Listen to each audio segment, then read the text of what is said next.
Rhode Island here. Thanks everybody for watching and listening.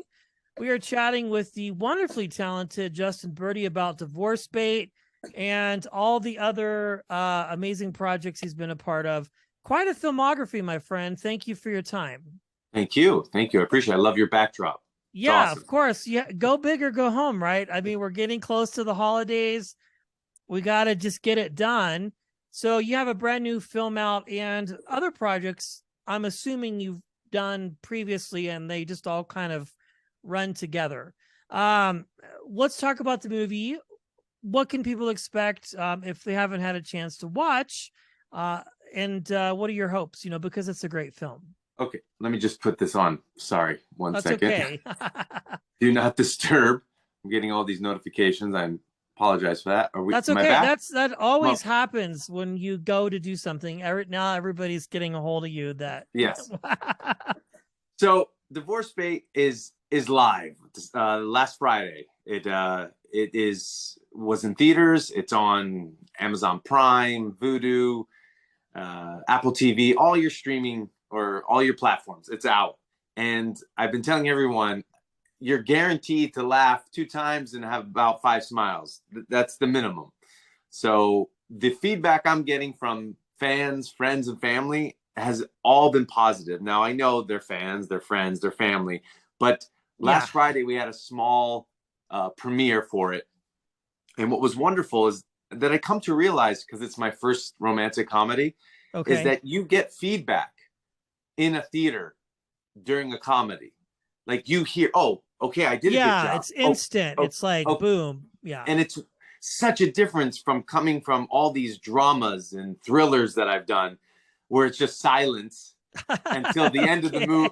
Until the end of the movie, people are like, oh yeah, or that didn't make sense. Why did you go here when you could have? This one getting feedback instantaneously, and the premise is just it's hysterical. It starts off at a dinner scene with me and my wife, Alexis Laguna. My character is Marco Laguna. Alexis is played by the very beautiful and talented Vanessa Vasquez, and we're sitting at a dinner, and she sees a couple that we know. Actually, it's not a couple. It's a husband that we know who just recently got divorced, but he's there with another woman. So it brings up the topic of like, how can that person forget their love or their wife so quickly? Yeah. And what if we were to get divorced? She wonders which one of her friends or my friends would come and try to hook up with me. And she said, maybe we should put that on social media and see who we could divorce bait. And I'm like, that's an awful idea. And it's a terrible idea. It's a terrible idea. It's horrible. Opening Pandora's box. Yeah. But guess what?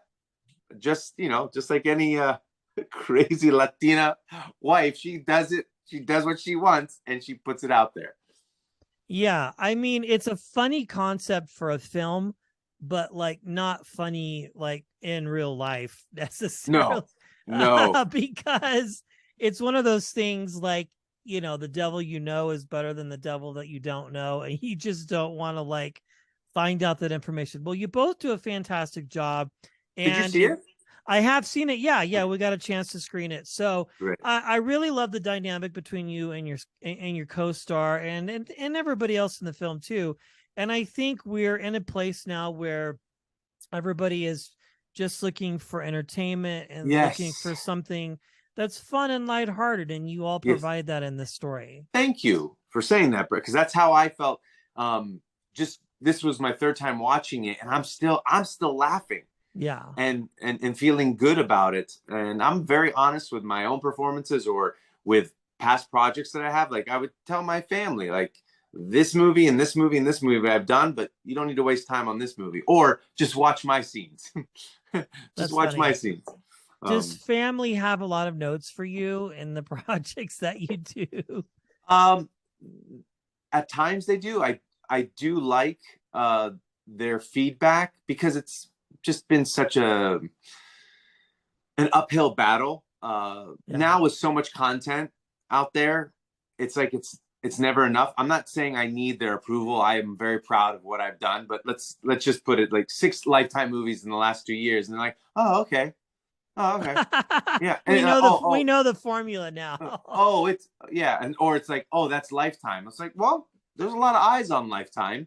And Yes. there's more eyes on Lifetime than there are on my Instagram. But I don't, I don't know the algorithms as far as, oh, should I be a TikTok star or an actual person with Oh, effing talent and putting myself out there in audition against 100 other people, get chosen, and then have to do each scene, whether the writing is good or bad. yeah. Yeah, that's a good point. And I mean, Lifetime has a very, very dedicated audience. Like, And I love them. and I love I've them. interviewed over at least a dozen of Lifetime people who have been in different films throughout the time of the show. Well, very good. I mean, I think people will love it. Again, it's streaming everywhere. Where did the journey begin for you as a storyteller, Justin? Like, where did that moment start for you as an actor where you became interested in it?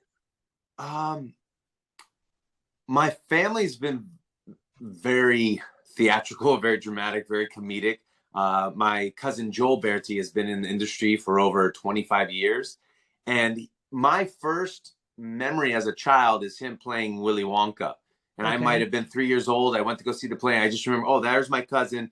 He's doing a somersault. People are laughing, giving applause. That's like my first memory. But as far as when the acting bug caught me was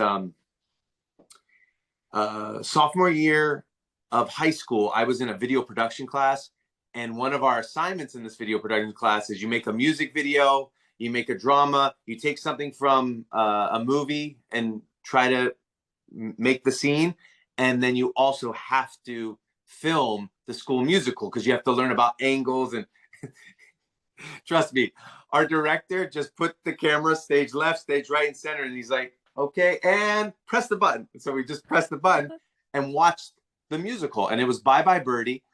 I'm watching this musical, listening to people laugh, listening to people clap, standing ovation every night, packed house, 400 people. Laguna Beach High School's drama department was incredible because of Mark Dressler. I was a baseball player. I thought I was a very good baseball player and entertaining, and no one came to see our games. So I see all these people. I'm like, damn, I would love a little bit of this energy. So I said to myself, next year I'll be on that stage. And Mr. Dressler had always wanted me to be in the drama department since I was in middle school. He was the head of the middle school drama department in Laguna and high school. And he always said, Justin, come on, try out for the play, try out for the play. And I'm like, Mr. Dressler, I play baseball all year long. So beginning of junior year, I tried out for You Can't Take It With You, Okay. a comedy. I love it. I played the role of Tony, and that was my first role, and it's just been nonstop ever since. Okay. Yeah. I mean, that's a great play, by the way. Yeah. One last question. First project that got you your SAG card where you had lines, where it solidified for you personally that you knew you were meant to be in the business. SAG card. I have a little bit of a chip on my shoulder with the SAG card because Uh-oh. I Okay. was a I was a must join, and I didn't receive the must join piece of paper. It was sent to a wrong address with the name Jason Berti. And for all you out there, you've got to learn this. And you know what? I don't care if the union doesn't like me for saying this. It's a business. So if you're a must join, make sure it's a job over $3,000, $4,000 so you can pay for your Yeah. dues. Because my must join was a featured background on America's Got Talent internet commercial for $400. And Oh, that doesn't even cover uh, anything. I'm on set just wanting to work, not knowing I'm a must join. And I get a call from the casting director saying, Justin, are you SAG? I'm like, I'm SAG eligible. He goes, I think you're a must join. You've got to. And so all right there, I had to put down the 3,000 as I'm shooting this commercial. And, for the next 2 years did this. And I always call this like this, just waiting. Oh, when am I going to get the next SAG job? So that's my story of becoming SAG. But this year was the first time where SAG did come through for me with my first national commercial with Chase. There's the difference. There's when it matters. But those national commercials now are few and far between. Yeah, well, I understand back in the day that was where the money was for a Yeah. lot of people getting their start. Um, Yeah, that's funny. Yeah, must join. I've heard that happen to a few people, and it often happens at the most inconvenient time for them, Yes. because they happen to maybe just be a background actor for anything, and then the director goes, "Oh, let's give this person a few lines," and then it's like, and that's a could be potentially a big bump in pay too, depending your situation. Mine Uh, was different. Mine was you're featured background with no lines, and I'm a mannequin, so there was no lines given. Well, you've had a great career, and I Yes. think this film, Divorce Bait, people will love it if they haven't had a chance to watch. It's available to stream everywhere. Justin Berti, thank you for Thank your you, Brett. time. It's been a pleasure meeting you. Thank you so much. I appreciate this. Absolutely.